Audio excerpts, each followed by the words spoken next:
do povo de Israel, do povo de Deus, ter um só pensamento, um só propósito, uma só direção. Porque ele sabia da história de Israel. Por exemplo, ele sabia da história de Israel na época dos juízes, quando está escrito na palavra de Deus, que cada um fazia o que achava certo diante do Senhor. E não é sem motivo que depois vem outro texto dizendo: então surgiu uma geração que não conhecia Deus. Esse era o retrato do povo de Israel antes de Davi, na época dos juízes. Mas agora o povo está experimentando algo novo, algo maravilhoso, algo que Davi chama de bênção, de prosperidade, ou o segredo da bênção e da prosperidade do povo de Deus.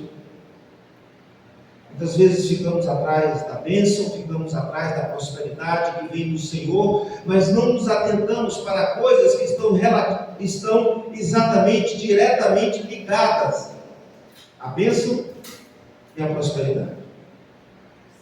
É por isso que Davi, nesse salmo pequeno, como eu disse, ele fala a respeito da unidade do povo de Deus. Isso é tão importante que Jesus, como nós vimos hoje já nessa noite, fez uma oração nesse sentido, para que os seus discípulos fossem um, tivessem o mesmo propósito, tivessem o mesmo pensamento, tivessem a mesma direção. E Davi diz neste salmo coisas maravilhosas que estão diretamente ligadas à unidade. Ele diz: ó, quão bom e quão agradável é viverem em unidade, ou viverem unidos os irmãos. Não podemos viver cada um buscando o seu próprio interesse, cada um puxando para o seu lado, puxando brasas para a sua sardinha. Mas a Bíblia diz que é bom e agradável viverem unidos os irmãos. E Davi encontra dois episódios, ou duas coisas muito importantes e caras para o povo de Deus, para dizer da importância da unidade entre o povo de Deus.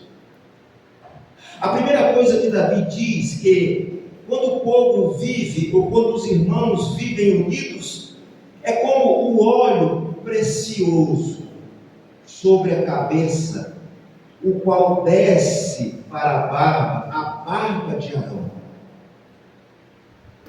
Vejam o que Davi compara, ou a que Davi compara a unidade dos filhos de Deus. É como óleo precioso sobre a cabeça de Arão, que desce sobre as suas barbas e as orlas dos seus vestidos. Davi lança olhos para um momento especial, uma cerimônia especial, que era a cerimônia de consagração dos sacerdotes. O óleo que era usado para a consagração dos sacerdotes era um óleo especial, que era usado só com aquela finalidade. Não podia ser usado por outra pessoa que não aquelas determinadas pela lei. Era um óleo que a sua feitura, aquilo que era usado para fazer esse óleo, era até mesmo de forma secreta. As pessoas não podiam usar aquelas especiarias com outra finalidade, senão produzir aquele óleo que era destinado à unção dos sacerdotes. Era algo muito caro, era algo muito precioso, usado em cerimônias especiais, para dizer: este que foi ungido agora é sacerdote de Deus. Ele vai interceder pelo povo diante de Deus. Não é à toa que aquele texto que foi lido na introdução deste culto é chamado de a oração sacerdotal de Cristo. Um óleo precioso, usado em cerimônia especial, sobre uma pessoa especial que iria fazer dali para frente a intercessão do povo diante de Deus. E é exatamente isso que Davi usa para mostrar que a unidade do povo de Deus, a unidade dos irmãos é algo precioso, aleluia. Não é algo sem valor, mas é algo precioso, é algo caro, que tem a ver com a nossa relação com Deus. E Davi continua dizendo que também é semelhante ao orvalho do Hermon que desce sobre os montes de Sião. Agora, Davi sai daquele ambiente de culto, daquele ambiente de cerimônia, onde o sacerdote era indicado e ungido para ser sacerdote, e lança seus olhos para aquilo que acontecia todos os anos em Israel. O pico do Hermon é congelado. São geleiras que existem ali. E durante o verão há um degelo de parte daquelas geleiras. E aquela água que desce do Hermon começa a nutrir toda aquela terra que estava ressecada pelo verão.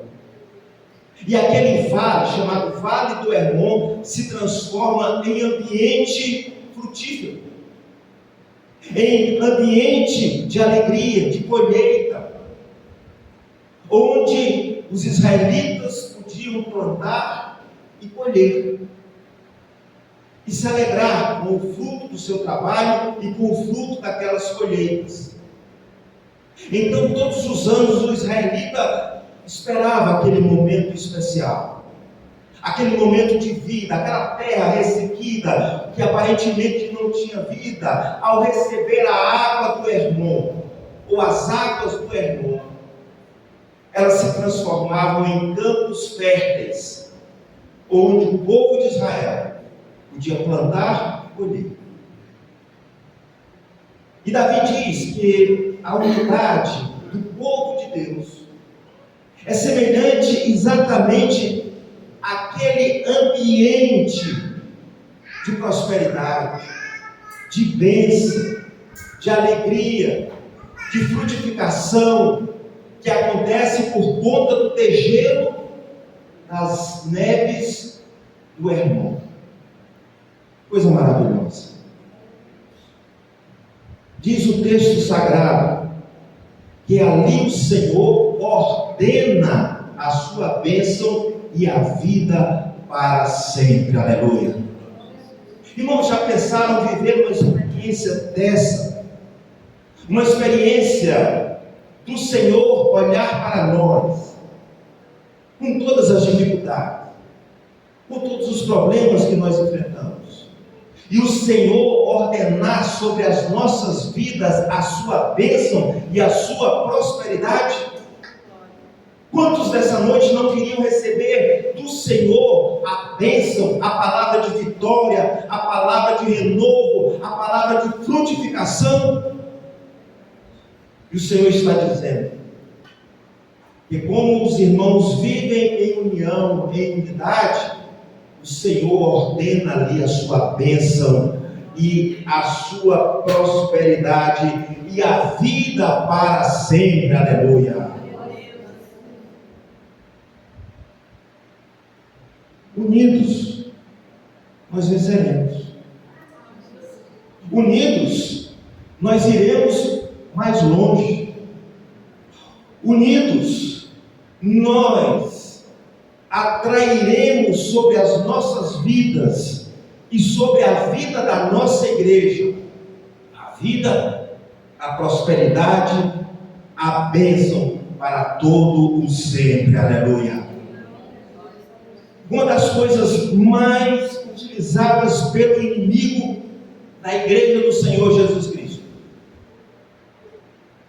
é exatamente a tática de dividir, a tática de fazer com que os irmãos fiquem divididos.